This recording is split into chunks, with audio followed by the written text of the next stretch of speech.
All right, my friends. Hello. Good morning. And good evening to you. I hope you guys all had a really good day. Ours is just getting started. So it's a little chaotic, which is okay. And I only have about 15 minutes. My husband and I have appointments at the end of the day, or not the end of the day, at the end of the hour. But of course I wanted to get on, and because I said I would. So I wanted to talk to you guys today about mindset. And I think that's important because, sorry, I'm just getting to my notes here.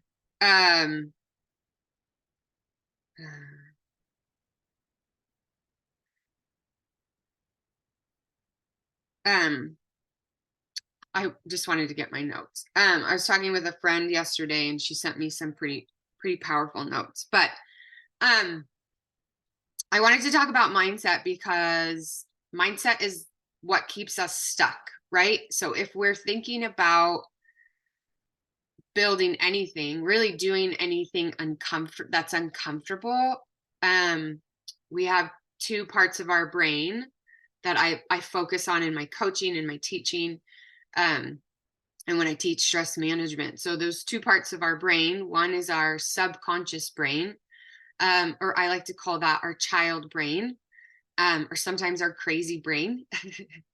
But then we also have a prefrontal cortex, which I call the adult brain, right? It's the adult that parents the child brain. And it's interesting. There we go, that's a little bit better.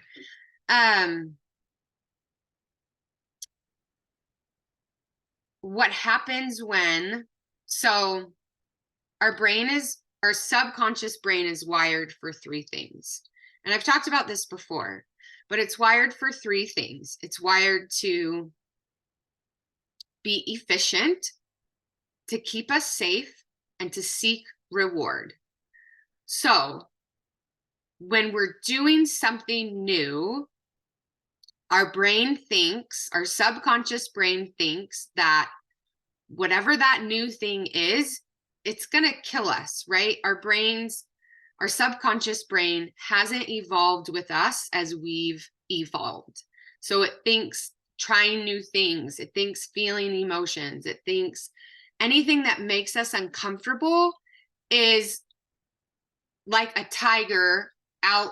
If we were hunter-gatherers still, it's like there's a tiger in the field and it's coming for us, right? And in that regards, our subconscious brain works really well because it allows us to get into the fight or flight mode, or that stress response. It sends blood away from the internal organs to our extremities, right, to get ready to fight or to flight, right, to run or to hide, to freeze. But here nowadays, and then once we got away from that danger, right, that threat, the stress response would finish, right? We would calm down. Our blood would come back into those organs, right? Our digestion would speed back up. Our heart rate would go down, our adrenaline would go down, and we would be able to rest. But what happens now is we're sitting in traffic and it thinks all the horns and the people walking in front of us and the people cutting in front of us, right, in the rickshaws or the cars, are those tigers, right? It thinks that when we want to go talk to somebody about our business, right, or we have a message we want to share, it thinks, because we feel fear, it thinks that that's going to kill us, right? Like talking to other people is going to kill us. And I just have to giggle because I just love our brains. Like, they're wonderful, and they're just wonderful, even though a lot of times they keep us stuck. So it's really important, and why I wanted to share this with you is to help your brain as you're doing new things. It's important to use your prefrontal cortex, which is that adult brain, to parent your brain, your subconscious brain, and say, hey, we're okay. And sometimes I have to say that out loud, right? we have voices in our heads. We have that inner dialogue inside of our heads. I was actually talking with one of my clients and she's named hers. She's got 3. It's so cute.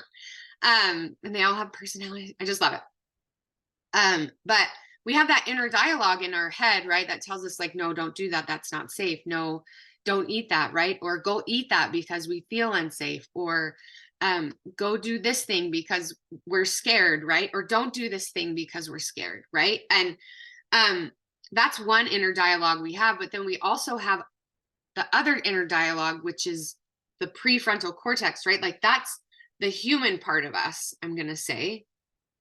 And I hope this makes sense.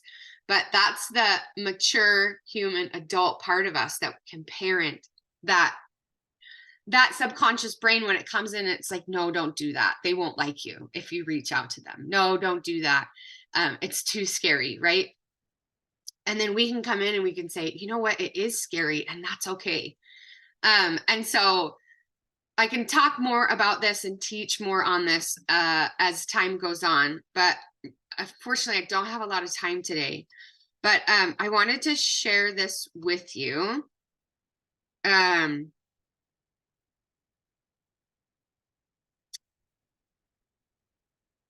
wanted to share these 2 things with you. So a lot of times what happens is we get the idea of like, oh, I want to go talk to this person about this, right? About this specific thing, right? Whatever it is. Or I want to start a new business, right? Like I want to share all of this stuff with other people, and our brain, right? Like that subconscious part of our brain pops up and it's like, nope, that's uncomfortable. It's too scary. We're not going to do it.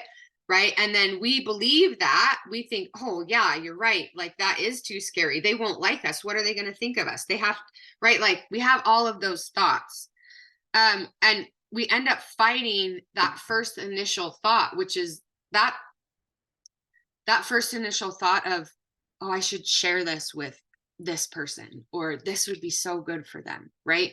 That's our true selves, right? Our prefrontal cortex, right? Telling us like, go and do this. Like, this is what you need to do.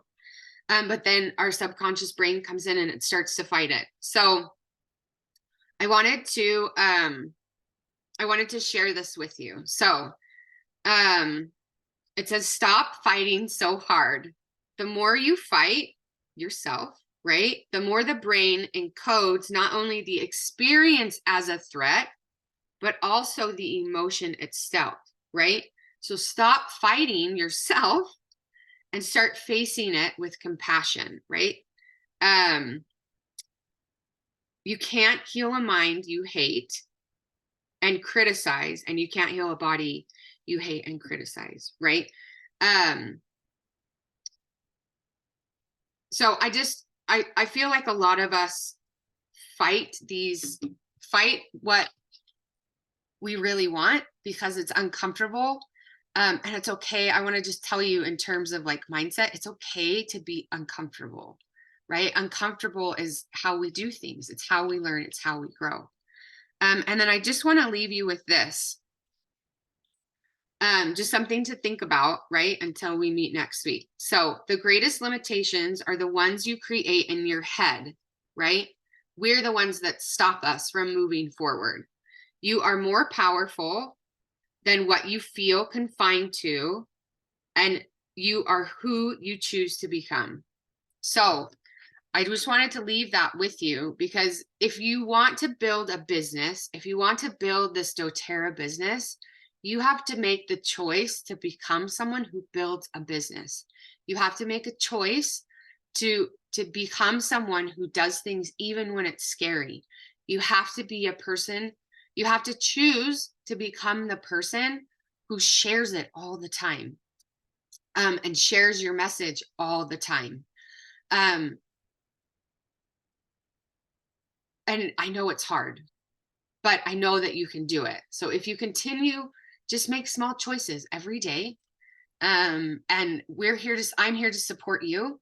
And please let me know how I can help. And I know this was short today, and I apologize, but we'll be a little bit longer next week. And I'm not quite sure what we'll talk about, but I'll figure that out. Probably the products of the month for you guys. So, and I know convention is coming up for you guys. I wish I could be there. I'm not going to be able to, but convention for us in America is this week. So I'm really excited to be going to that later this week. But if you're looking for a really big boost, pick me up, go to convention. It's in October. I think it's like, it's in October. I'll find out the dates, but I highly suggest you go. So, okay, everybody, please let me know how I can help and be supportive. I'm happy to teach classes online for you. If you get people together, I'm happy to teach and happy to close and do all of those things. We just need to be sharing. So I'll talk with you guys soon. Have a great day. Have a great night. Sleep well. And I'll see you guys next week. Bye.